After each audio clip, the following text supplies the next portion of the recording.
Hello there, and welcome to the Three Man Weave College Basketball Podcast. The boys are back again, and it's Sweet 16 time in college basketball. Yes, Jim, Kai, and Matt are heading back out to Las Vegas, despite the fact we were already in Vegas for our annual March Madness trip. A wonderful trip, as always. Matt and I are heading back out there. Jim never left. We're doing live shows from Circa this weekend for the Sweet 16 and Elite 8. Very excited. For this, though, it's our podcast. Matt and I still in Chicago. We're talking Sweet 16. We're talking some Tourney Reactions, a little Coaching Carousel. Of course, first we get a little hello from the boys. Matthew, hello. Hello, Jim. Hello. Thought we'd do That's like it. an octave, like a cappella scale of sorts to lead in, but you're the best singer here, Jim. So just what's up with you, dude? Desert dude. Uh, it's good to be back in my old residence, living at the house I lived in for 3 years out here in Las Vegas. It was a good off-strip recovery site, kind of a satellite three-man weave offices. We do head back tonight. Kai and I are both at Circa tonight. Matthew is a Thursday morning arrival, but we're excited. We're rejuvenated. We're ready. We've got an awesome Sweet 16. We'll discuss that. The fact that we are happy with how the Sweet 16 ended up. We're looking forward to it. Should be some awesome games. That's the goal for this weekend. Definitely. As always, follow us on Twitter, 3MW_CBB. Also Instagram, same exact handle. Doing some fun little stories out in Vegas. Hooray. Little peek behind the curtain type of thing. Yes, we have a YouTube channel as well. Three Man Weave. Please do go subscribe. We did get over 2,000 subscribers this year. Fantastic. That was the goal. Thank you very much for those that have subscribed. If you haven't, please come on down. Hit the subscribe button. Check out our live podcasts, Do it. our live best bet shows during the year. Do it. Only a couple more, I suppose, this season. But check us out there, please, if you would.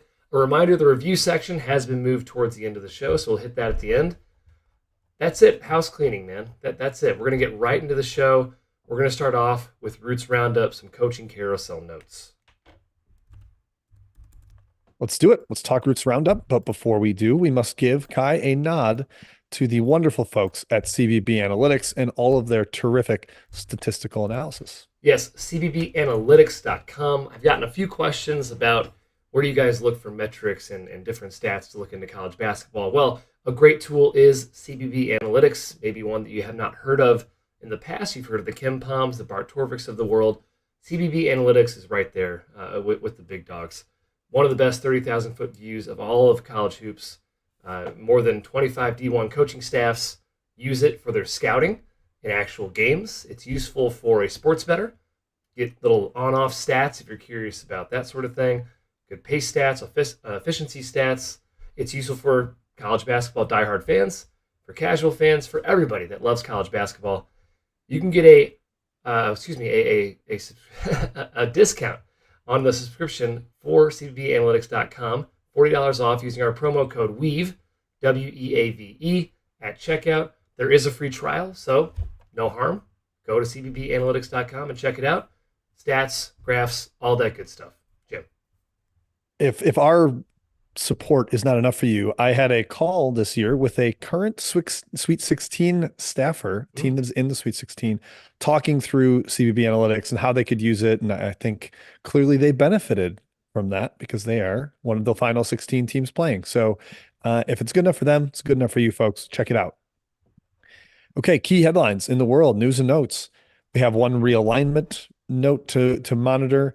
UT Rio Grande Valley is joining the Southland next year instead of the WAC. Matt, I know this makes you sad as a lover of travel spots when you're betting, and no longer do WAC teams have to go down to the Texas-Mexico border. Instead, this is a very localized Texas-Louisiana kind of conference in the Southland. Yeah, it was funny to see the commissioner like literally address that. The Southland commissioner, like the pride that he's taking in it being he called it like a bus league, bus friendly league. Not that those bus rides are, like a going to school bus rides, but yeah, the Southland does at least make some geographical sense as much as I worry about its long-term future. I like that they're at least trying to, fight the good fight for us geography experts, Kai, like, yourself and myself. Correct. Yes. Breaking from Jeff Goodman, Louisville is closing in on a deal with College of Charleston's Pat Kelsey. Live. Wow. Pat Kelsey, the Cardinals head coach. Yes, indeedy. Great hire. Yeah, it seemed like Louisville was kind of in the deep end, floundering, hoping for a life raft with some of the swings and misses that they had. But boy, ended up with a pretty solid hire. I wonder if the the domino effect or the chicken and egg theory of the entire front court from Charleston, Berzovic and Burnham entering the portal, if that was because they knew Kelsey was leaving, or if he's leaving because I don't want to completely re-recruit a team down in Charleston. Who knows? Headed to Louisville. Congratulations, Cardinals fans. You have a coach that has made the tournament and is competent. That is a new change for you after the last 2 years. Do you think he regrets not taking the UMass job, Jim, way back when? Hey, UMass has got Frank Martin. I'm not gonna ricochet shot at them, unfortunately. Wait, But UMass over over Louisville? He was offered UMass a few years ago. He took it, then he said, never mind. And then he went to Charleston. No, yeah, he's made the Matt, right I think That was a Matt, I joke. think He's there made was the some right- sarcasm dripping. from Oh, Kai's okay. I'm question sorry. I'm there. sorry. God, I thought okay. I don't think he Well, would it's be. funny. I don't think It's- he'd be Twitter at needs a Louisville if he sarcasm took font. that job. Is my point. It's that's how bad Louisville's been. Is that I missed the sarcasm of that. That's that in and of itself is that says Louisville is right now as a nutshell. But good for them. Great hire. Half their fans are going to hate this hire, and they're delusional and Why? irrational. I think they wanted like a big name, so like a Good Lord. proven dude. Yeah, well, he is proven. So get over yourselves. You I have think somebody they that has wanted won like basketball games. Like a Big D swinging like Muscleman or Will Wade or a guy with a power conference. For some reason, if you haven't coached at a power conference, you just are like discarded for like chopped liver. That's sort of that's the MO of a lot of fans out there. I just think it's such a reductive train of thought. I really believe that. Pat Kelsey has won games, and he has proven he can wear a tiny polo. So you've got that. He can fill that out. So you'll enjoy him, Cardinals fans. Yeah, the other coaching news that we were going to discuss on this show, some firings, some departures. Dan D'Antoni, not Mike, his brother, was forced out at Marshall per Jeff Goodman of Field 68. A really strange dynamic here. They immediately announced his assistant was hired, Cornelius Jackson, Corny Jackson. Nice. Just odd. I don't really understand in Ohio State did this too. Let's get rid of the coach because he's not winning enough, but let's hire one of the lead assistants on his staff who is part of not winning enough. I don't fully understand that. Kai, help me understand. I don't know. I just assumed Dan was too old, and they were like, you know what, Dan, you're old. Time to go off in the sunset. He's like mid-70s, right? It's ageist. Yeah. It is ageist. It's ageist, sure, but Dan's had a good career. Let's let Corny take the reins and lead Marshall into the future. Well, yeah, it seems like he's going to have that golden opportunity, except he only got a 2-year contract, which is really odd. It seems like a lack of security, kind of a 1-year show me what you got type of deal, and they can probably easily move on.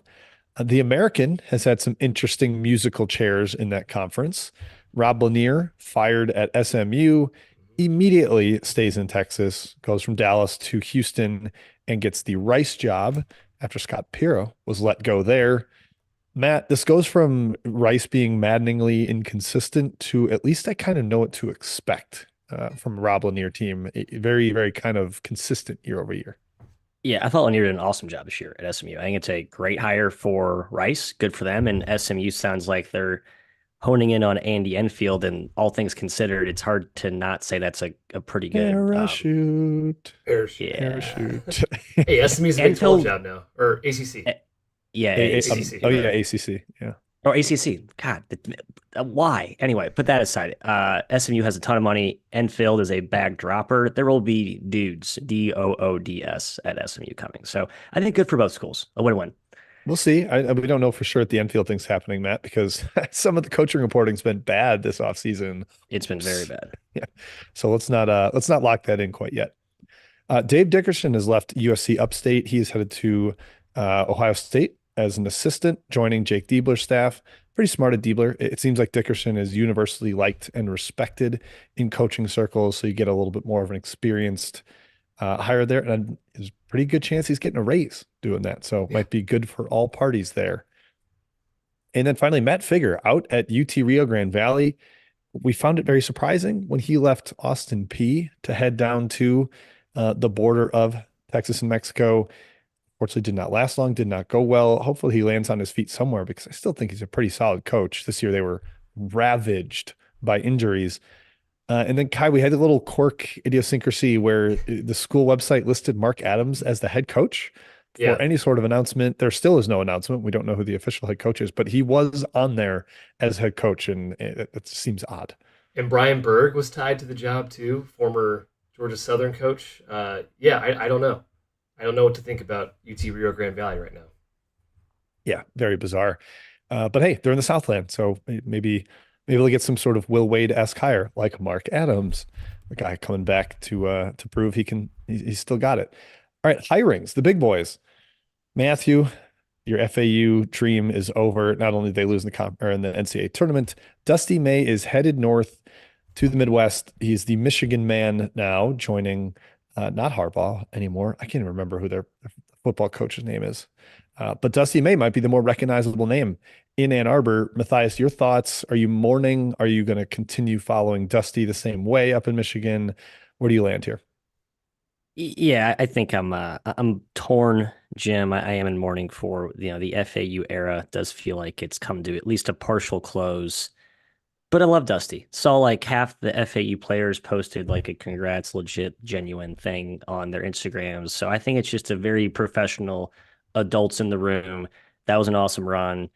Let's all go our separate ways and continue to achieve greatness at different destinations, guys. So Did you kumbaya. did you also see Nellie Davis and Elijah Martin like the Dusty May Michigan family picture? Rumors, I did. speculation that they're both heading there as well, which would be pretty fantastic for Yes. Michigan. I might be a Michigan man next year if there's two or more members of the FAU core on a we're in the maize and blue next season. So But not Brian Greenlee. No thanks. Can they get in? There's the whole like grad admissions thing that Michigan always has to deal with too. So that will be worth monitoring in his recruiting efforts. Washington hired Danny Sprinkle. This was one everybody seemed to get right. Oft rumored well before the NCAA tournament even started. Utah State did win a game. So Matthew, not the quit factor that maybe you were worried about with Utah State, but Sprinkle takes Washington to 12 months ago. Guy was at Montana State. Pretty big come up for Mr. Sprinkle, a D2 guy like 4 years ago.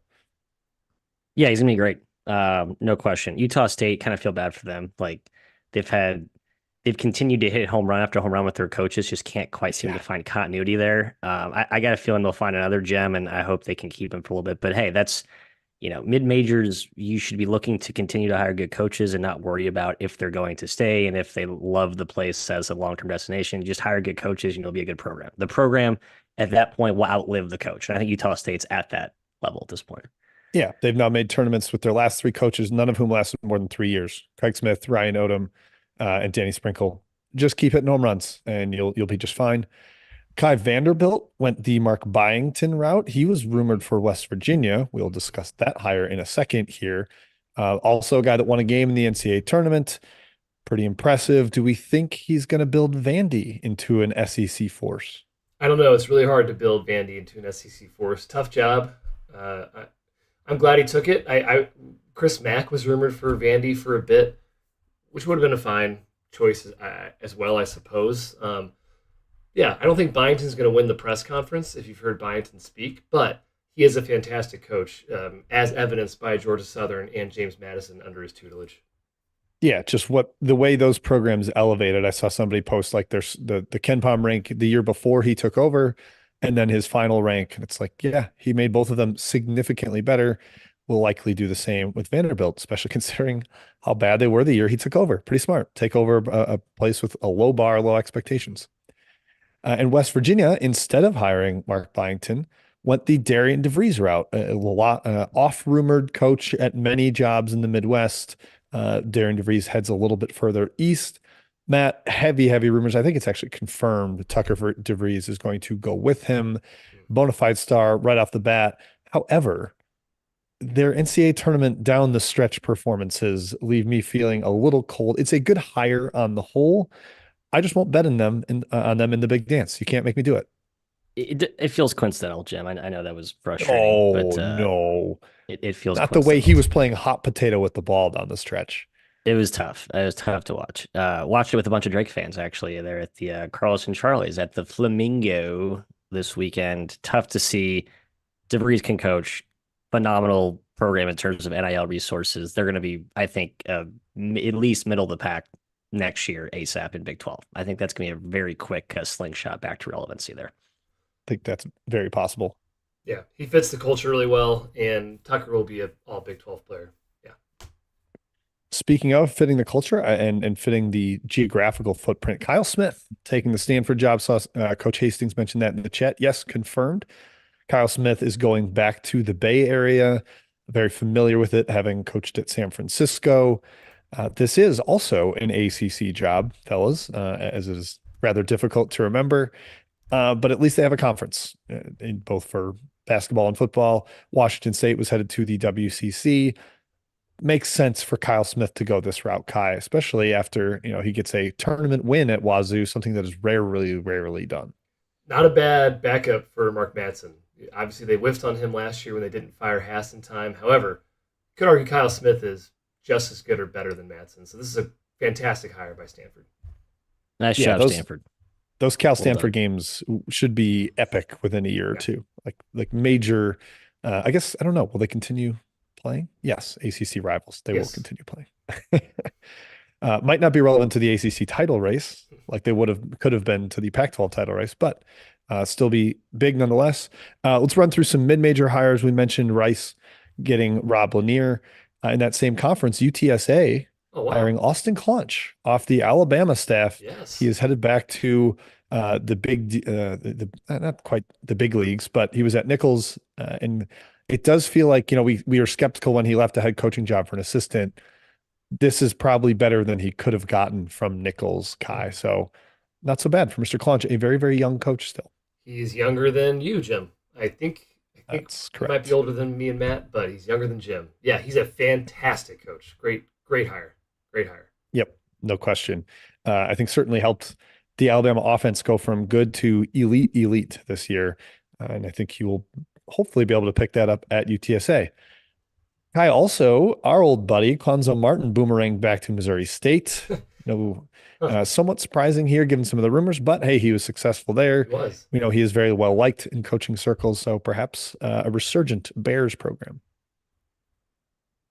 Matt, your thoughts on I do have thoughts of just kind of odd, but cool, I guess, in a way. Like, he's going to get dudes. He's a dude getter. We know that. Not exactly a riveting brand of basketball, as you Mizzou fans know, and as others, see some head shaking here in the Zoom machine. But, I kind of think there is a little bit of intrigue with this. In general, SIU, Carbondale, and Missouri State, both with eyebrow-raising hiring processes so far this year. And we'll see where Drake and I don't believe SIU has finished their hiring process. It's like, why haven't you finished? You fired an awesome dude, and it kind of seems like you may have pulled the plug too soon. But we'll see. We'll see where they go. Yeah, not a lot of creativity in the Quanzo Martin offense. Kind of a muck it up style there. Corny Jackson at Marshall. We remembered Mercer, Ryan Ritter. They hired him off from UT Martin. He had been at Bethune-Cookman before. He seems, Kai, like the true climb the ladder one rung by one rung. And at each rung, he has done very well. Fantastic hire once again. There's a lot of good hires this cycle, Jim. I think Ritter is not done climbing the ladder in his coaching career. Agreed. And to remind folks, we will do a full coaching grades coaching hire grades in the offseason. Long Beach hired Chris Acker, an assistant from San Diego State, off the Brian Dutcher staff, making up for their seeming gaffe of getting rid of Dan Munson, but Acker gives them some upside there. And Matthias, your boy, Brian Earl, headed to William and Mary, bringing his frenetic style of basketball from the Ivy to William and Mary. Your thoughts? A+++, 110% extra credit, 5 gold stars for William and Mary. Guess I'm sort of like, hey, Brian, we couldn't have got some better. But it is still, I guess, Cornell, and probably, you have to really be a basketball nerd to appreciate how good he's been. But well done, Tribe fans. Happy for you, and hope your program looks cool and is cool within the next year or two. I assure you it will be. Get that first NCAA tournament bid. Come on. They're one of the originals that have never made the tournament. We'd love to see it happen under Earl.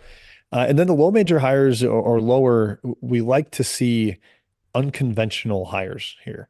Gardner Webb stayed internal with Jeremy Luther, which made a lot of sense given the success that Tim Kraft had there. But then UT Martin hires Jeremy Schulman from Eastern Florida State. Looks like a junior college, the all-time winningest coach in that program's history. I think they went like almost undefeated this year. Makes a lot of sense. Take a swing there. And then Matt, I know you've beat the drum a couple times for making that D2 hire, taking that risk. We've seen it pay off with Danny Sprinkle, with Matt Logie at Montana State. Cal Poly hired Mike DeGeorge from D2 Colorado Mesa, and IUPUI hired Paul Corsereau from D2 Indianapolis, very local hire there. Matt, I assume you're going to be very pumped about both of these. Yeah, I need to do my full D2 and JUCO and due diligence here. But DeGeorge, I know the Colorado Mesa, that's a legit program, like high-end D2, very similar to the Andy Newman situation, where a guy who was dominant at a high level at the D2 rung, I think is going to translate pretty well, but we'll see. Yep, very much so.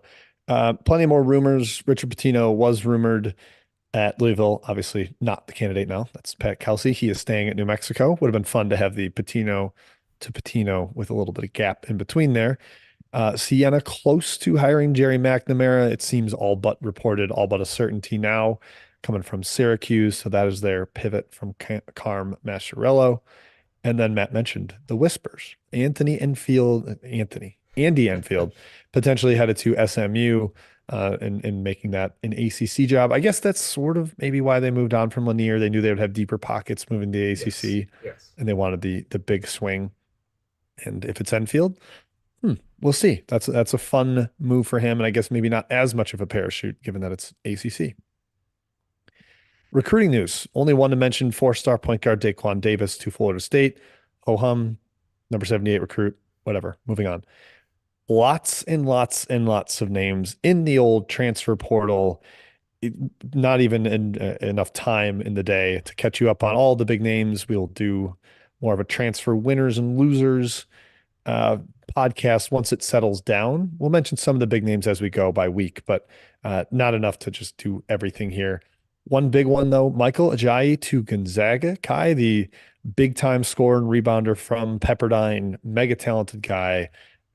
This one makes a lot of sense to me, given that Gonzaga is going to lose a few and they get a little more of a tweener, wingy forward type to help replace Antoine Watson. Number one, fantastic get, amazing get. Number two, you're in the tournament still, Gonzaga, and still pulling this off. Double impressive. I assume Few has many minions doing this bidding for him while he's focusing on the tournament. But yeah, just a great kid all around and impressive. Yeah, I mean, it goes with Houston Millette going to Alabama. I saw Frankie Fiddler was visiting Creighton for their Sweet 16 practice. Like, hey, that's a pretty good sell for a kid. Damn. Yeah, we're getting ready for the Sweet 16. That's not so bad. Pretty easy for him, I guess. Omaha to Omaha, not a tough visit for him to make. And then Kai, you didn't want to talk about Jacob Cruz to Mizzou, big time shooter. Yeah, I mean, spacer. He can shoot. Maybe I'll love him, Jim. I'm going to lean in. I'm going to love him just the same. But yeah, I'd like to bring in some bigger fish this offseason. Would be nice. We do have, it's rumored as having deep NIL pockets. The man-bunned gunner from the OVC isn't quite what I had in mind, but we shall see how that pans out. Fellas, that's it. News and notes. Kai, we'll go back to you for a little first weekend recap, some thoughts from what happened, and then we'll get into Sweet 16 preview. Let's do it. Hey, first off, Home Field Apparel. Let's give them a shout out really quick. Guys, Home Field Apparel is the best collegiate premium apparel in the game. They got hats, they got shirts, they got joggers, they got bombers, they got jerseys now. These guys are branching out, and everything they make is fantastic. I own too many Home Field shirts. I'm not done buying Home Field shirts. I'll keep buying Home Field shirts. You can too. Go to homefieldapparel.com. Use our promo code 3MW at checkout. Get 15% off your first purchase. See what we're talking about? All the hype, the cool logos for hopefully your team. They have a ton of teams now. They probably have yours. If they don't, just get in contact with them. Go to Twitter. Homefield APPARL on Twitter. Tweet at them. Say, you forgot my school. They'll work hard to get it on some shirts. Homefieldapparel.com. Homefield, wear one for the team. I went through my Home Field shirts to pack for Vegas, and it was like every team missed the tournament. Like, except maybe Alabama. I think, yeah, Alabama. I do have a shirt for them, but rough year for my the squads I'm repping in Home Field gear. Home Field curse. Yeah. Home Field curse. Ouch. Let's not. Maybe we won't put that one in the ad, but we already said it. So what? Okay. Tournament reactions, guys. Just before we get into the Sweet 16 meat of the podcast here, We obviously had a first round. We had a first round and a second round. I just want to do some takeaways, catch the folks up out there for those sleeping under rocks, and maybe get some takes from the boys on what they saw, what they're surprised about. Upsets. First of all, hey, congrats, 11 seeds. You did it. 3-1 against 6 seeds this year. In fact, 11 seeds for the last 10 years, I think, have a winning record against 6 seeds straight up. Ironically, the only team that lost was New Mexico. That team was favored in the 11-6 game. So a little bit of madness there with the 11 line. Also 12 seeds, 2-2 this year after going 0-4 last year. And last year, I think many of us expected the 12 seeds to maybe even win 3 or 4 games. That's how strong they were last season. Nope, it's this year with 2 wins. Fellas, the most surprising upset to you, what do you think, Jim? Despite it, Oakland being the bigger seed upset, I'm going to go Duquesne. Yeah. We thought they were overseeded at 11. BYU maybe, or I guess was explicitly underseeded at a 6 per the committee. It's just another high variance team, really reliant on shooting BYU, and they did not make shots. They got open shots. They did not knock them down. And Duquesne took advantage. They kind of punched BYU in the mouth physically early on. We didn't think that would happen to a team that played a Big 12 schedule. You thought they'd be pretty accustomed to a physical grinding defense. But no, that did not end up being the case. The Dukes get their first NCAA tournament win in forever. And Matt, they send Keith Dambrot out on a very high note, which I thought was rather heartwarming. He announces his retirement and then gets a NCAA tournament win at his dad's alma mater. That was why he left his hometown of Akron. Just a really cool story to see that happen. BYU, not a great tournament team. Kai, they're one of the few that has more NCAA tournament appearances without a Final Four than Mizzou. So yes, that's a tough NCAA tournament history for the Cougars. Like one of the only ones, maybe the only one. Yeah. Yeah, Tennessee's up there. Tennessee, There's a couple. Yeah. Yeah, we talked about.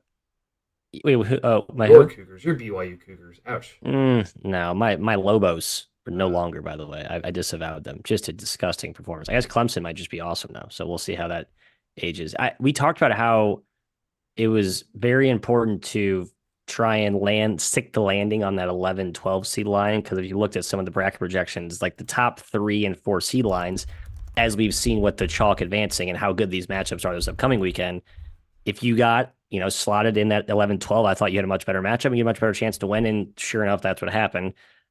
Save New Mexico's disastrous effort. But yeah, Duquesne, back to your point, the fortuitous draw they got being slotted against BYU. I mean, if there should have been a 13, well, good luck playing the 4 seeds. The only exception, I think, was Yale, which is, back to your first question, Kai, the most surprising upset by far. I just didn't see Yale competing there at all with the athletes and how well Auburn had played, a team with a profile that looked pretty bulletproof, like one of the few with the top 10 offense, or 15 offense and defense, size, talent, speed. They didn't compete for a while. So yeah, that was weird. That was my what? Really? I agree. That was the most surprising one to me. We mentioned Drake blowing it once again, 2 years in a row, blowing a late lead. This time against Washington State, who they were actually basically favored over. I think they were 1-point favorite at the end of the lines. Kai, we should mention. I said it to you guys a little bit in Vegas. Just a small pat on the back of people being like, "This Jack Golke guy is so cool," and suddenly he's a national figure. Right. And I think Matt made him a my guy on our podcast. He was on my guy. January. He was a my guy. He was somebody that we've been hammering and talking about that hilarious 2-point, 3-point split, how he will just put up any kind of triple, and then he goes out and makes 10 threes against Kentucky of all teams.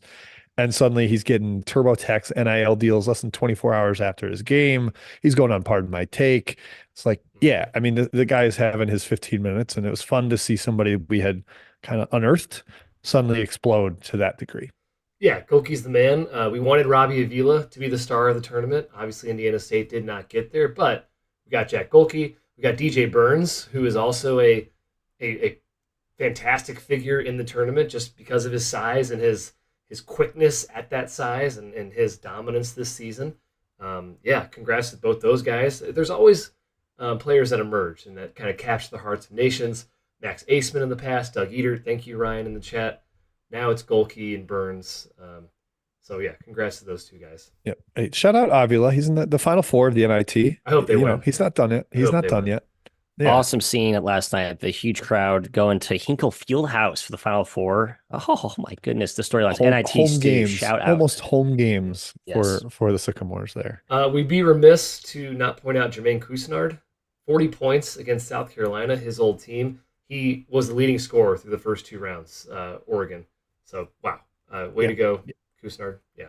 I did not have him averaging 36 a game on my bingo card through the first weekend. Yeah. And God, that Oregon blown double overtime loss and cover, unfortunately, against Creighton, that was heartbreaking. Yeah. Speaking of heartbreaking, there were two overtime covers by favorites. NC State covered against Oakland, well, pushed, depending what number you got, against Oakland in OT. Creighton covered in overtime, double overtime against, remind me, sorry. Oregon. Against Yeah, Oregon. 15-2 there. And Brutal being on both Hate to Oregon see and that. Oakland there. Tough. Yeah. It's, Yeah, Kai, the Oregon Creighton happened while we were at a nice little birthday dinner for That's you right. on Saturday night. Yeah. We were making a scene in a restaurant that was probably too nice for us to be there. It was a bummer. We did not like to see that as we celebrated your Yeah, and they didn't like to see 34 us there, years Jim. on this planet. Yeah, and Yes, the I'm restaurant 34 didn't want to now. have Thank us you there. for reminding me. Yep. Fantastic. Yes, best moments while the boys were in Vegas. We're going back, but the first weekend in Vegas is always the best. Dayton comeback. How about that, fellas? And it was a standalone game, pretty much. They looked dead for a while against Nevada. Came all the way back, beat them. Matthew had conflicting thoughts as a Dayton hater, Nevada lover, although he switches every time the sun rises. Thoughts? I have none. I was a little bit. I felt bad for the Mountain West a little bit there. I feel like that was one where they actually had a good spot to advance, and then just heartbreak. Yeah. The real story is Dayton. Dayton deserved that. I wish they would have played Arizona more competitively, but Dayton has been cursed multiple times the last 3, 4, 5 years. A fun program, deserving program, all that stuff. So I'm glad they got one though. Yeah, I loved this, Kai, because just mini Vegas story for the people. Me and a couple other guys from our group, we're gonna go take a little walk outside, get out of the ballroom, get some fresh air. This was the only game going on. It was a 15-point blowout. And then as we went and checked out like the bowling alley, there's a big PBA event at South Point. Then one of the guys that was going to join us on the walks, like, hey, Dayton cut it to 6. There's 4 minutes left. And so we like ran back into the ballroom, got to see the end of it. Most of the group was on Dayton, so that was kind of like a rallying cry midday for everybody from the betting lens. So it was fun. It was one of those stories that's why you go to Vegas. You get to win one of those bets every once in a while. Definitely. Probably the most fun game of the first two rounds. Florida, Colorado, 102-100, just a shootout. Fun game. Sucks for Florida to lose that game. Congrats to Colorado, who really turned around and almost beat Marquette in the next round. An impressive showing by them. But yeah, that was a fun game, Matthew. Again, I'm sorry, your Gators, they fell short. Yeah, didn't deserve that. Got a tough draw. Colorado just kind of turned it on there. And I think if they would have had Micah Hando up front, that could have been a game changer. I mean, you allow 100 points against a rim reliant type of offense. I think the tough luck for Todd Golden Kai's second tournament where his starting big guy has been out and lost a barn burner in which you could argue with those dudes in there. Squirrel at USF and Micah at Florida. They should be he should have 2 more tournament resume. Yeah, and he was a 10 seed with San Francisco. I think Murray was and they played Murray, went to OT, and they were yep. Finally, Kansas. They got thrashed by Gonzaga. As Mizzou fans, Jim and I enjoyed this. They almost lost to Samford. Now, they were killing Samford and looked pretty good for a lot of that game. Samford came storming back, and there was a controversial foul call at the end of the game. A player blocked Timberlake on a dunk attempt. It was called a foul. It looked horrible. In the moment, I was like, that's absolutely a foul. I thought it could have been a flagrant just seeing it. So I understand the call. Then you had the slow-mo, the replay, Jim, and it was clean. It was a fantastic block. Nothing you can really do about it, but unfortunate for Samford.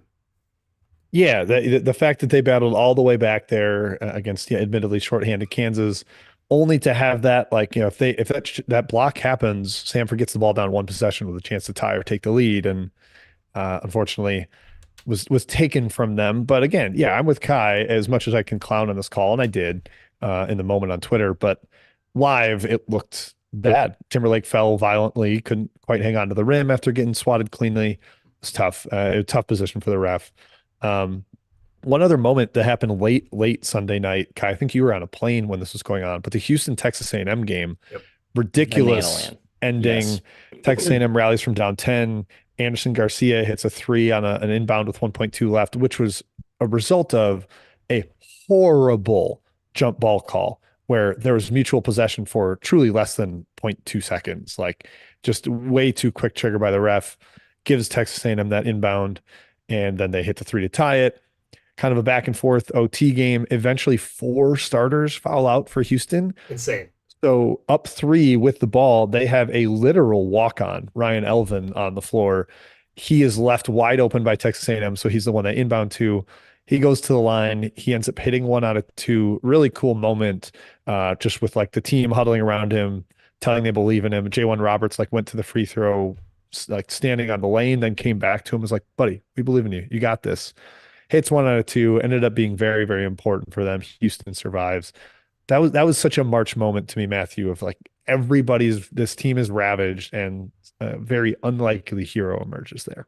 Yeah, Houston is like super likable now. I feel like I'm not sure if we view them as unlikable, but not as lovable, I guess, as some other teams and programs. But like they've really become a lovable. I mean, Jamal Shed is just such a MFer and like the coolest and toughest and most rugged and awesome way. Like I just, it's easy to root for that team given where they're at right now. So Houston's kind of one of my front runner bandwagons late to the party. Yeah, for sure. Yeah, I guess breaking news. So Pat made a good point. Norlander is saying Louisville Pat Kelsey is not done yet. So it's never still done in the until works. it's done. It might not be even Put happening. those shares back. Put those press conference chairs back. They got the Dusty May chairs still out. They gotta, haul them back into the closet there. We'll address that a different podcast. So at the end of the day, now we're at the Sweet 16, and it might be one of the best Sweet 16s ever. It's pretty chalky. That's good, in my opinion, for this stage of the tournament. I love upsets in the early rounds. I want the best teams, for the most part, playing in these stages. It's very rare to have every 1 and 2 seeds still alive. Someone had stat on there on Twitter, but it's very, very rare, surprisingly. 14 of the top 16 KenPom teams are in the Sweet 16. That is awesome. Also kind of gives credit to predictive analytics. I mean, if that's not an indication of, obviously there's a little bit of double counting, Jim, if you want to call it that. Great year for KenPom. It is. Great year for KenPom. Still impressive. It's going to be a great Sweet 16. There's what was I going to say? You know what? I just lost my point. I'll bring it back up if it comes to me. But it had something to do with KenPom and who's remaining. But I forgot it. Yeah.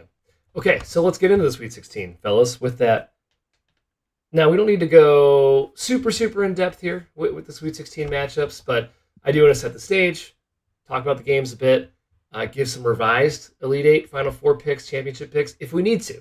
I think we still have some teams alive. I know Matt lost his FAU Owls. That was a blow for him.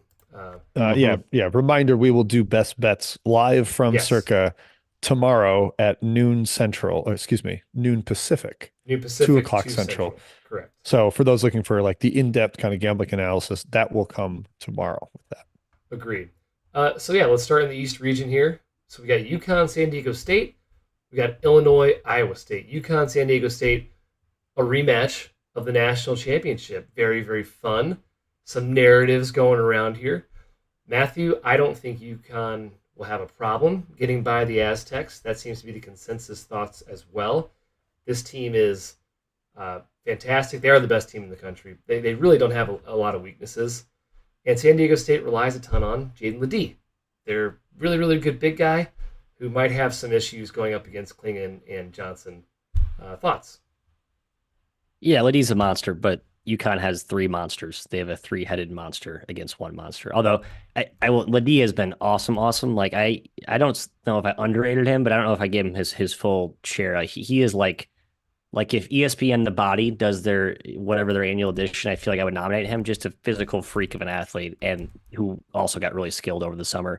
But it's UConn. Like they just do everything well. They can pivot and change the way they play.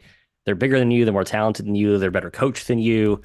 Speaking of the whole Louisville thing, Mike Rutherford brought up the fact that I forgot that Luke Murray, the sharp assistant at UConn, was on the Louisville staff once upon a time. So just another notch on the Louisville hilarity belt. But that aside, I think UConn rolls here, Kai. They don't have a fatty Matty Bradley this year to make shots to bail them out while their offense is relatively, one dimensional. Yep, can't be one dimensional against UConn. That's perfect. That was the point I was going to make, Matt. Great segue by you. You just can't have to lean into one guy the way that San Diego State mostly has to do offensively. There's, I guess, a world where Micah Parrish gets hot and Lamont Butler and Daniel Trammell are able to hit some shots, and Reese Waters. UConn's kind of cold. Yeah, Reese Waters knocks them down, but that's what it takes. Like to compete with UConn, you're a 5 seed, number 17 in Ken Palm. To compete with UConn, you need like good shooting splits. Like there's not a whole lot of other routes to compete with this team because they have so many options. The ball movement is always so pristine. It's just like you think back to the UConn teams that lost back-to-back first round 2 years ago and 3 years ago. And it was like, yeah, they're choppy offensively. They kind of my turn, your turn. It never really felt that smooth. Now suddenly it's like the most artistic, symphonic offense you can find. And even against a good San Diego State defense, I think they won't have much resistance. So yeah, I think UConn keeps rolling. Agreed. So the boys in the bracket, they all take UConn. Ironically, because Jim and I had Auburn advancing, Matt had FAU advancing here. So tough bids for the boys brackets. Yeah, at least I had UConn in the Sweet 16, you silly gooses. Well, if FAU would have played them, they would have beaten them, right? Yeah, there you go. Good. You can stand just on win. that. God, Just win. had to lead. So stupid. Is that an overtime game as well? Northwestern beat them in OT, right? Yeah, it was like a overtime a effort beatdown in for OT. FAU. Yeah. Crazy. Yeah, because Nelly Davis in a tie game just sat down at half court and dribbled the ball out. Like, we'll take OT. Sure you will. Why, Nelly? I wanted the FAU, not the FAU rematch that should have been, because they should have played UConn last year in the title game, and they should have played them this year too. But nope, 0 for 2. Okay, Illinois, Iowa State. Is FAU scared of UConn? Yeah, they should be. They're dodging them. Illinois, Iowa State, fellas. 2 seed Iowa State, 3 seed Illinois. Terrence Shannon, if you have not watched him play, he is unstoppable in transition. He is the juggernaut in transition. If you're an X-Men fan, juggernaut, unstoppable, Jim, once he starts moving. Iowa State is the best defense in the country. Illinois is the best offense in the country. Illinois does not have a true point guard. They do it by committee. Shannon handles the ball a lot. Marcus Domask handles the ball a lot. They're very big on the perimeter as a result. Iowa State might not bother them too much. Their offense is actually pretty good in Iowa State standards the last couple of years. It's still around 50th in the country. However, Jim, we know that Illinois' defense has not been good down the stretch. Yeah, no, not good at all. They're basically like the worst version remaining of the drop kind of defenses like Creighton and Purdue, et cetera, where their big men, especially Hawkins and Danger, are going to sit in the paint. They're not going to pressure you at all. They're bottom 3 in the country in forcing turnovers. And Iowa State's number 1 in forcing turnovers. So like they're going to probably have more shooting possessions than Illinois. You mentioned the ball handling for Illinois, like the Damask and Shannon and Ty Rodgers are solid, competent, but like Gilbert and Lipsy are just going to get under them and just be in their shorts, kind of being pesky the entire time up the court. I think that could be a little bit of an issue for Illinois getting into its beautiful offensive action, running Damask in that mid post. I mean, who do you guard him with? Is it Trey King? I don't think Momkilovich can handle him in a little Wisconsin versus Wisconsin battle. I don't envision that going well for Iowa State. So it's probably a lot of double teams. Then you get open shooters, which is what we saw against like Morehead State. Luke Goody just absolutely lighting it up from beyond the arc. It's a tough nut to crack there for Iowa State if they can't force turnovers. I'm probably going to go with Illinois here, the more talented team, Kai, but I'm going to reserve my final pick until you two discuss your perspectives and hold to see if you can make a good case. Yeah, I like Illinois a lot here, and Iowa State fans should be glad to hear me say that. I think I've been sort of a doubter for a year now, and it's worked out in your favor, so be glad that I'm saying this. But I do like Illinois, Kai. I just think I don't see the pressure like really disturbing the guards. I know like they're not true point guards, but like they're still competent players that can handle the ball. I don't feel like it's going to be a massive pressing turnover bonanza. The key is when Illinois does all like their post up stuff through Shannon and Damask, especially Damask, or when Iowa State doubles, because they're always going to double. It's like the Otzelberger MO. There's going to be a ton of open kickouts. Illinois, can they make shots? I think that's when Illinois' offense is really good when they're not making shots. When they're making shots, it's unstoppable. Even if they can't get out in transition, I was looking at some like the splits of Illinois' efficiency in slower pace games. They've been really efficient in slow pace games. Like they don't need to run. When they run, they're just that much deadlier, but they don't like need to run to score efficiently. So I just like Illinois' overall talent and like adaptability. I think Jordan Majewski said they're the most like adaptable team left with Underwood and how he changes game to game and in game. So I just like that profile better. Did you guys see the angle on who advised Underwood to start going more booty ball with Damask? Oh no, who was it? Shrews? It was Jay Wright. Jay Wright. Jay Wright, like had a Yeah. meeting with him Oh after a yeah, game. yeah. He's like, "Why don't you try that?" Like, I don't know. You saw what we did with like Brunson Yeah, and the Nova point guards guard over the post year. ups. Yeah, brilliant. It's absolutely unlocked a completely supernova type of offense, pun intended there. Yes. I'm going Illinois. I'm going with the talent. They are the more talented team here. I think Underwood and Otzelberger are pretty even as far as coaching goes as well. So give me Illinois. All right, fellas. You guys weren't convincing enough. I'm resisting. Iowa State? I'm going Cyclones. Yeah, Right. I'll be the Zag on that one. Revised Final Four pick. Mine will be UConn. I think they beat Illinois in the Elite Eight. Yep. I'll go UConn as well. Matthew. UConn. And now we're chalk. Fantastic. After a crazy East prediction, we go with chalk. This is a reverse jinx, Huskies. Reverse Yeah. jinx. Yeah. To the south we go. Houston and Duke, the 1 and the 4, Marquette and NC State, the 2 and 11. NC State, the only double-digit seed in the Sweet 16. It seems like I believe double-digit seed has made the Sweet 16 like every single season, dating back to some crazy year. So NC State, congrats, you're the representative. Let's start with Houston Duke, Matt's Dukies. I'll say my Cougars. I love Houston. I love Kelvin Sampson. Thank goodness they survived against A&M.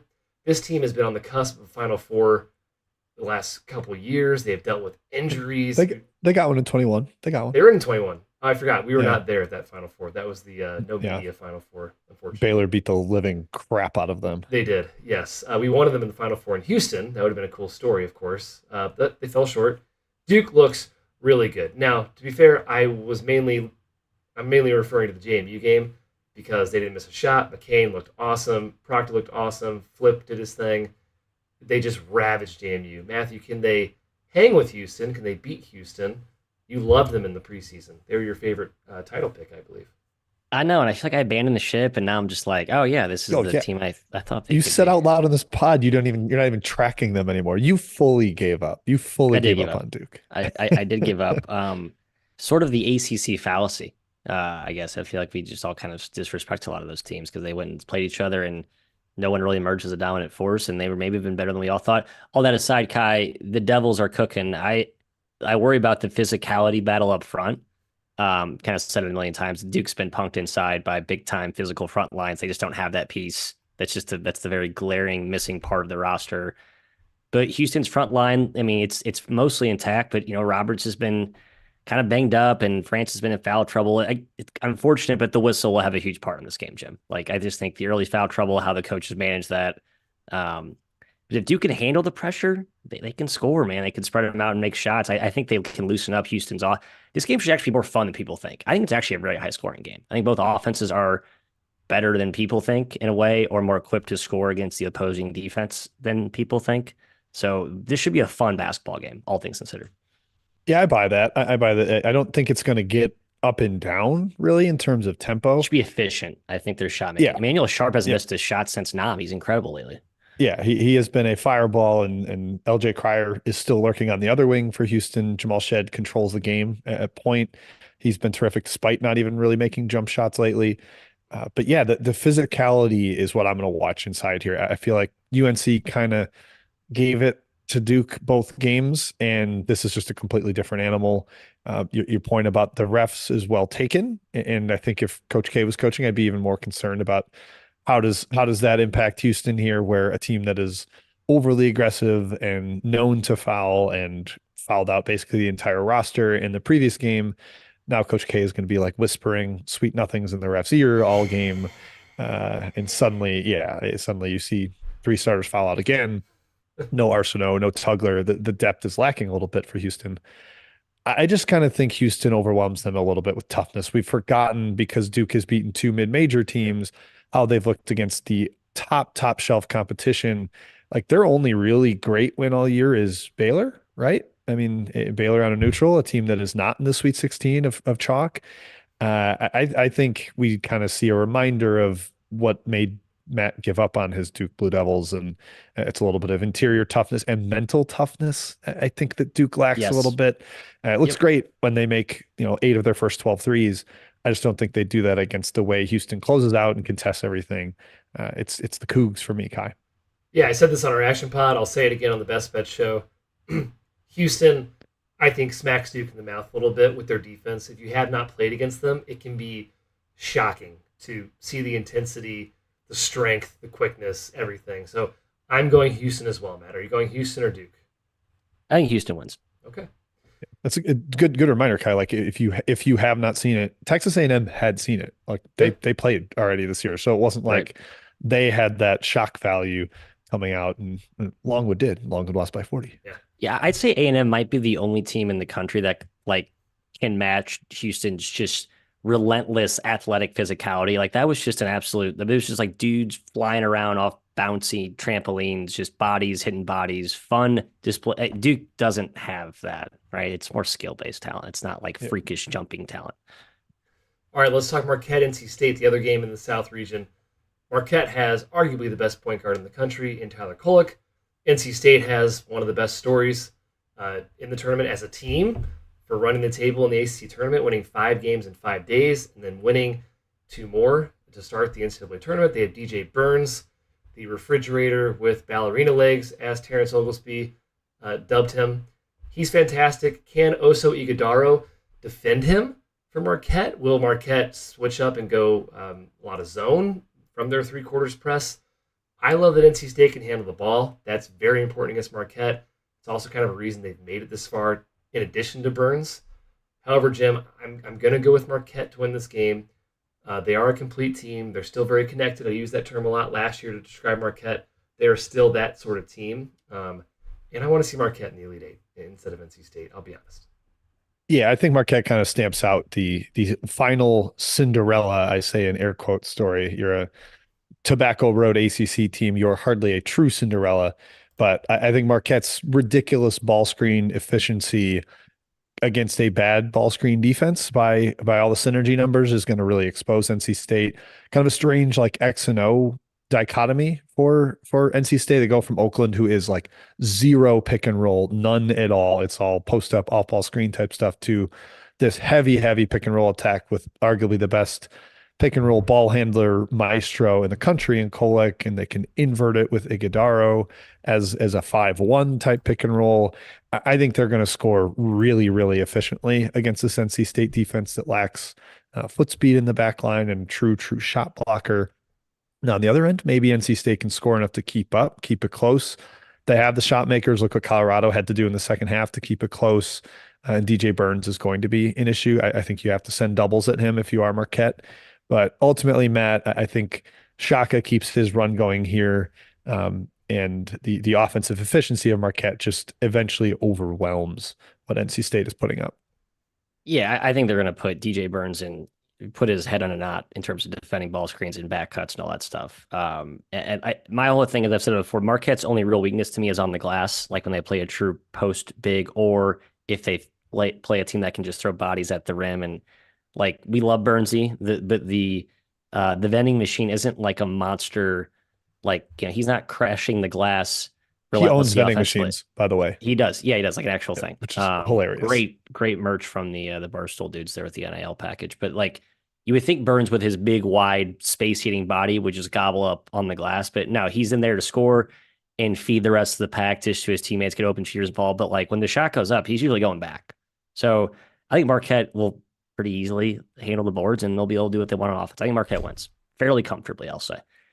By the way, we got the Goodman versus Norlander happening. Like the Field 68's fully doing he is the coach. We're breaking it down on a live podcast, whereas Norlander's still doing the like, wait, might not be, etc. It's very funny. Ooh, Norlander, I think Norlander's wrong there. Yep, so I agree. My sources saying he's wrong. So. I agree. Marquette destroys them in the pick and roll. I'm going Marquette. So I got Houston, Marquette. Sounds like we all do. I'm taking Houston in the Final Four, fellas. I had that. I had Houston in the Final Four in the bracket, not against Marquette, but I had them. So I'm sticking with Houston. Yeah, I guess we'll talk about it on Best Bet Show, get into a little bit of X and O if that's the matchup. But like Yeah. the one thing that scares me there is Houston blitzing pick and roll, and Iguodaro is like maybe the best short roll big man passer floater finisher guy in the sport. But I'm going Houston still. They will be another chalky one seed to the Final Four to go with UConn for me.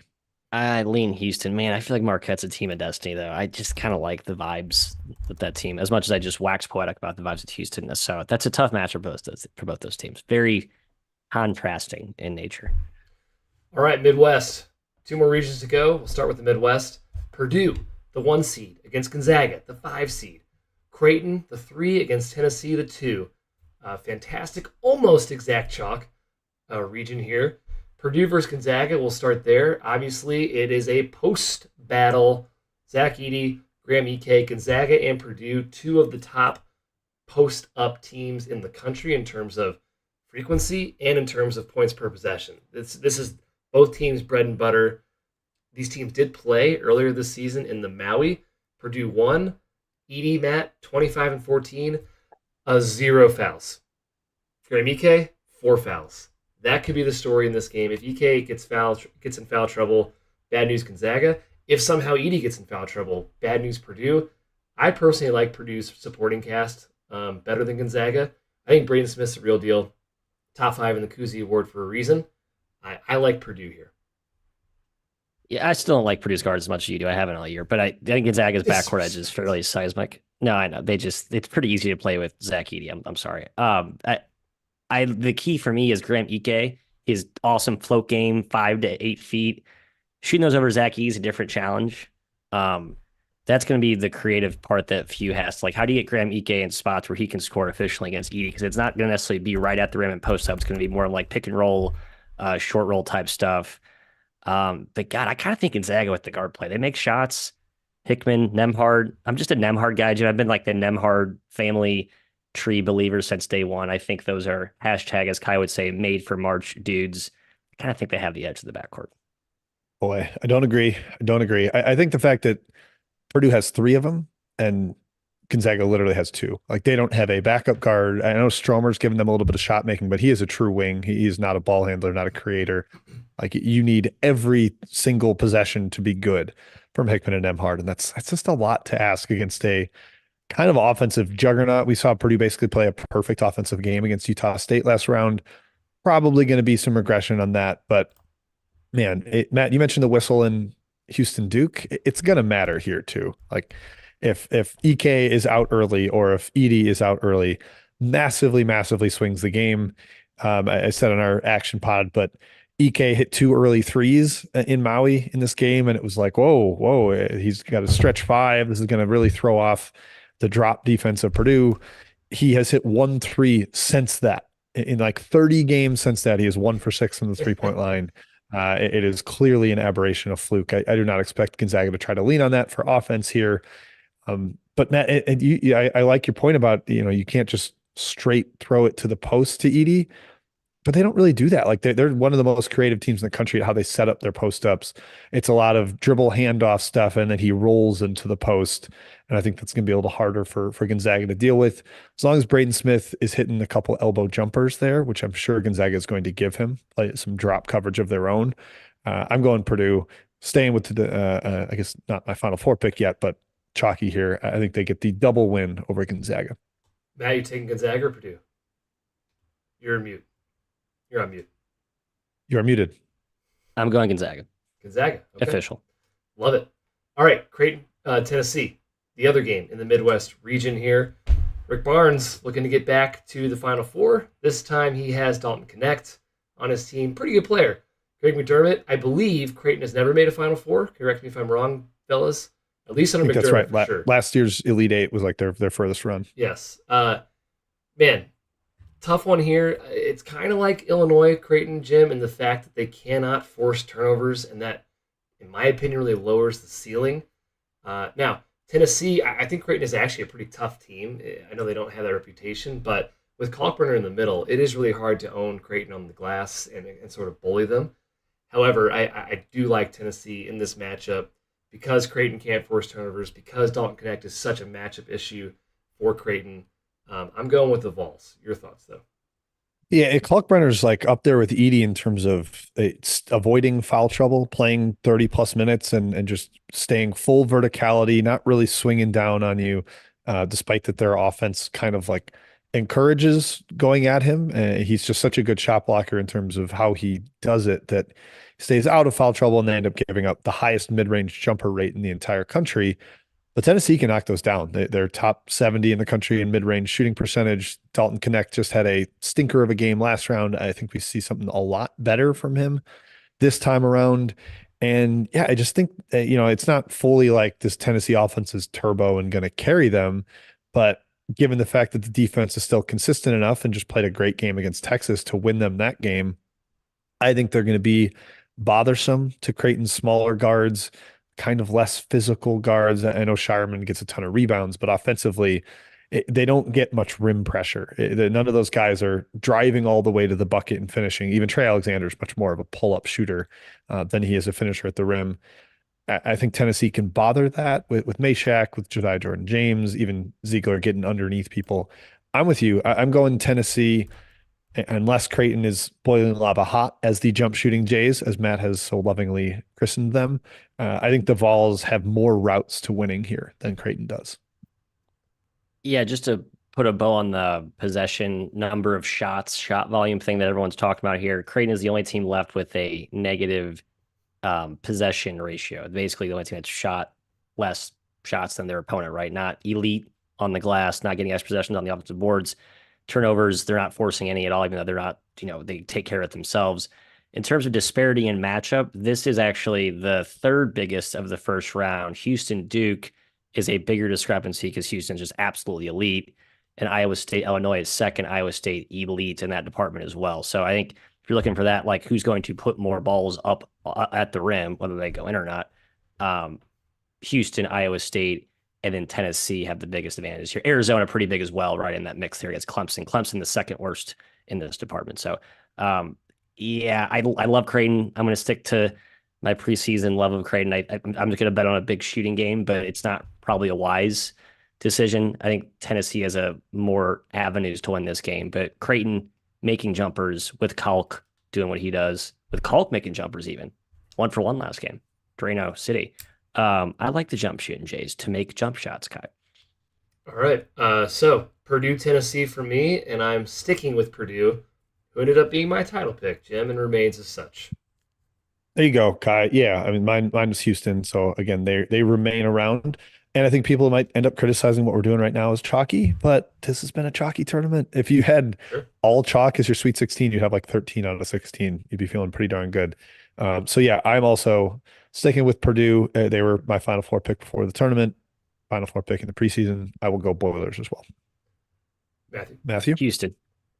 They cannot make the Final Four from this region. Oh, sorry, we were going right to title picks. I'm sorry. Purdue Houston to win it all. Gonzaga, I will take to beat Purdue, as I said. Sorry, and then Creighton to beat Tennessee. I'll take Creighton to get their first Final Four. Okay. There we go. That's fun. To Matthew's point in the chat, Creighton might have made the Final Four in the 30s or something like that. So it might not be the program's officially first Final Four. Pre-World War II, we're not going to acknowledge the existence of college basketball. I have not looked back. That's the case. That far. I'll check the Wikipedia archives here. Okay, West Region finishes us out. UNC, Alabama, the 1 versus 4. Arizona, Clemson, the 2 versus 6. Yes, another ACC team. We don't need to delve into that whole discussion. That'll be a 3-man thought. I'm so glad we're not doing that. That'll be a 3-man thought for after the tournament. Kai wants to rant. Okay, so the Tar Heels against the Crimson Tide. Look, UNC's been great this season. They have 2 All-Americans, Baycott, RJ Davis. They are fantastic in transition. They've been really good defensively, too. Not just lucky. We talked about the three-point percentage defense being a bit of a luck factor, but they've been really good in other areas, too. Interior defense, transition defense, really a lot of different aspects of the defensive end. Alabama, they're all transition, too, Jim. It's going to be a really high-paced game, a lot of points. The problem is Alabama has not been good defensively this season. They've been okay in transition, but otherwise in the half court, especially stopping ball penetration, it's been a huge problem. Your thoughts on this game? Yeah, I think Alabama can be blitzed by physicality too. Florida did it to them basically every time they played them. Tennessee did it to them a little bit. That really concerns me here. I think North Carolina in the paint can get some offensive rebounds. I know they're not like elite, they're only 74th nationally in offensive rebound rate, but Baycott's like a one-man wrecking crew there. And even, Ingram can help a little bit in that department. I think they're going to find second shots against this Alabama defense, kind of a softer front line. That's a big advantage. And then I know Alabama is they can be ISO heavy offensively, and that's kind of what UNC wants you to do. But I sort of trust their individual defenders. Ingram's been a good individual defender. Matt, I know you'll have Trimble off the bench. Cormac Ryan's been a terrific defender for them this year, with his length and ability to actually move laterally. Yeah, he's So long. I'm gonna go UNC here. And I'm gonna say fairly comfortably. I think they run away and hide a little bit in this game. So sorry, Tide. I think you finally met your match after getting two double-digit seeds. I've been stubbornly sticking to the Tide here. I feel like their defense is underrated. I've said that a few times. But the more I look at the UNC profile, it's like, yeah, you're right. They got, the defense on the perimeter is better than I thought it was going to be. They got length, and Ingram is even more of a bully up front than I thought. You have Baycott, who has kind of turned the switch back on to like, okay, it matters now. It's the tournament. I'm not going to go. I'm going to get out of cruise control. And even Jalen Withers to, throw more shade and poke more fun at Louisville, former Louisville defector. I mean, he's been huge too. Like, just I do think their physicality is underrated. I think they get kind of branded as like soft skill. RJ Davis, Cormac Ryan shooting threes, but they can punch in and out too when they want to, as they have shown against Duke in both of those meetings. I think they can do that against Alabama, but I think the Tide are still very long, very fast, and can try and at least create some havoc and some disruption. I think the defense might be better. I'm going with the Tide, stubbornly Tide. I'm sticking with the Tide as well, man. I picked him in the bracket. I'm not going anywhere. High variance this game could be. Shot making is going to be key. Alabama might shoot 33s. If they hit 15 of them, they probably win, right? That's variance for you. I'm And going potentially probably no right cell, worth noting, I guess. Yeah. Big time Yeah, gunner. I think we have Career might be over. glossed over that, Jim. All the Bama fans talk about how important he is. So I've Yeah.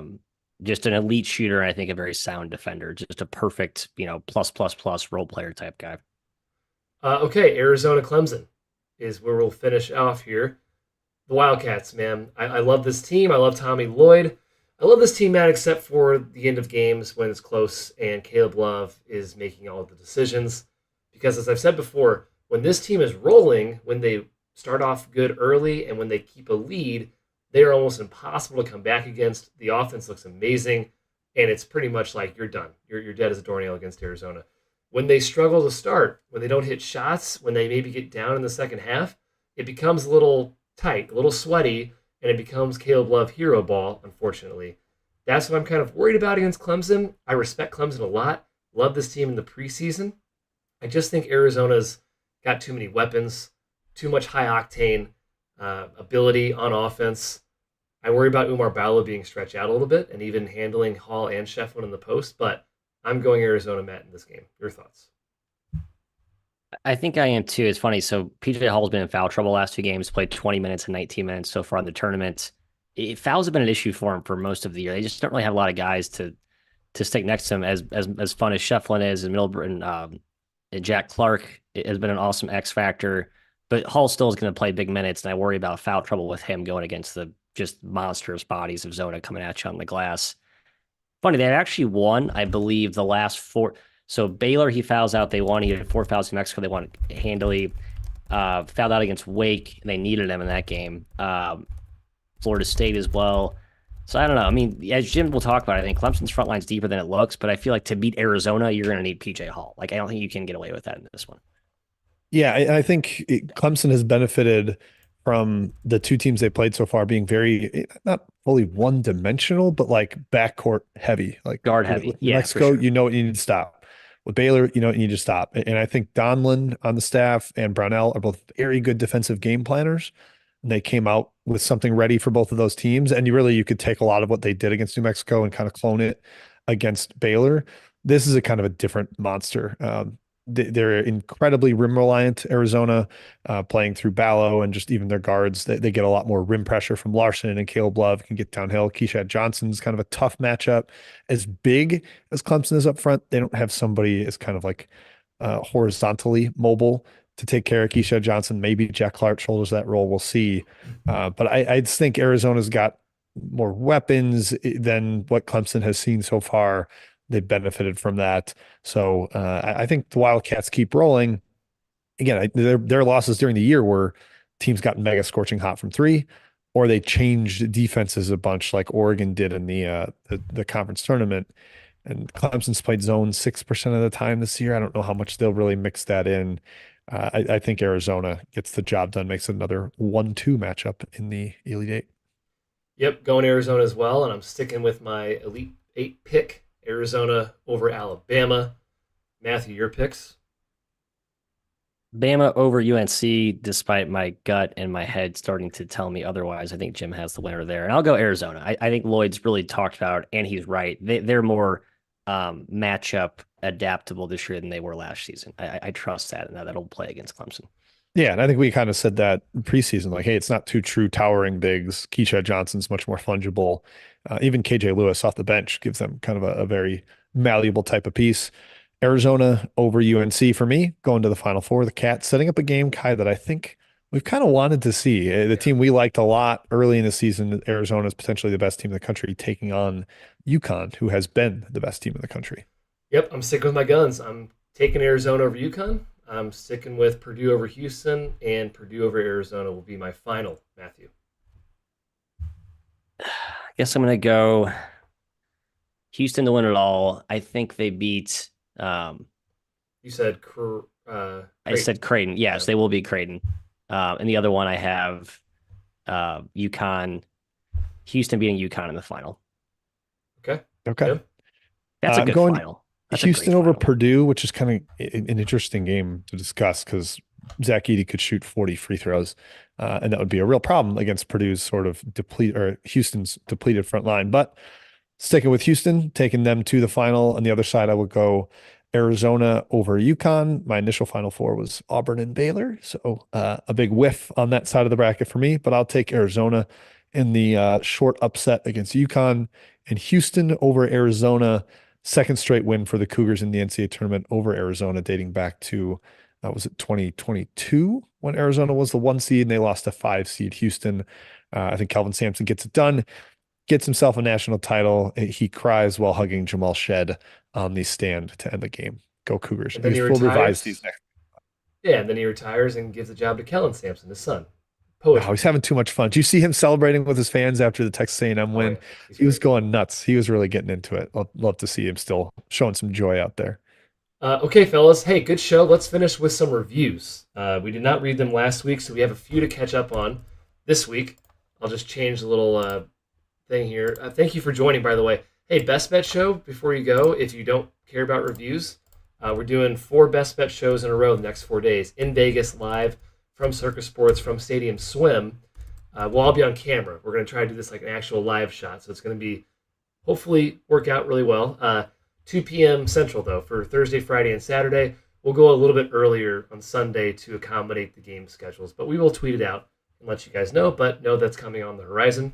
Those are Best Bets shows. Gambling. Okay, reviews. Craig's 94, the 3 greatest minds in sports. Jim Kaiman, another fantastic season of content. Thank you. He's a 3 to 4 year listener. All right, good.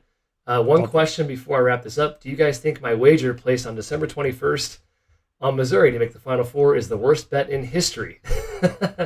It's certainly in contention. It's up there. He also says, as a St. Louis resident and a recreational basketball champion, 2023 Maryland Heights League, big deal.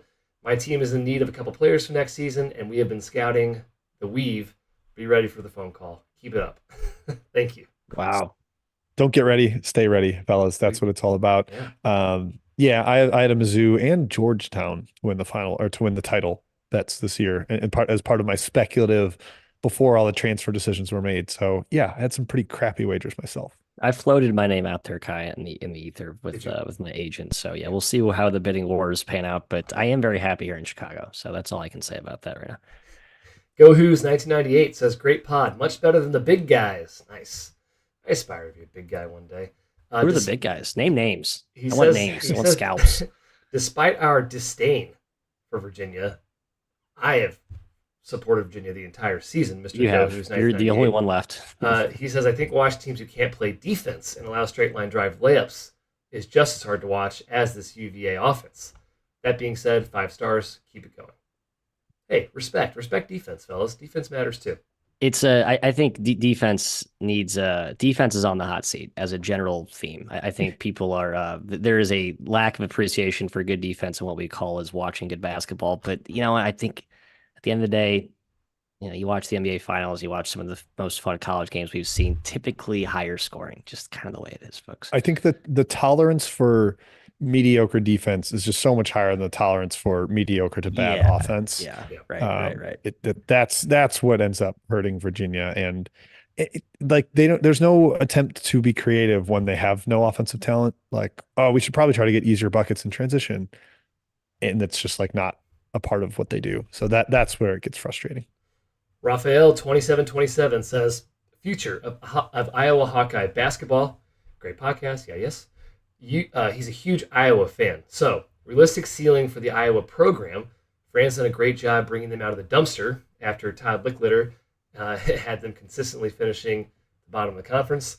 Don't let Alan Boston hear about Todd Licklider. Hey, do you think Iowa should move on from Fran, and do you think there's a realistic replacement who could do an even better job? He says DeVries in this review. Unfortunately, DeVries is now at West Virginia.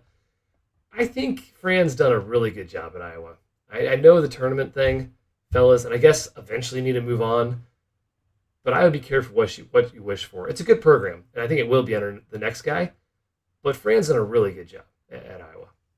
Yeah, he's gotten them bites at the apple. They just haven't quite gotten to that second weekend. And yes, we are the participants in joking about that, but it is a single elimination tournament. Sometimes there are just bounces like, hey, the best team ever had to play a team that got a bye. Like his 2 seed Iowa had to play Oregon, who literally didn't play a first round game because VCU had COVID. Like that's just kind of unfortunate and not really Fran's fault. I don't condemn him too much for that. I wouldn't move on unless you had like some great answer. I mean, maybe like Medved, a Minnesota grad, maybe he'd want to come to Big Ten country, but I don't know. He's had some foibles of his own in the tournament, so I'd be just fine sticking with Fran. Next review, Hang 10.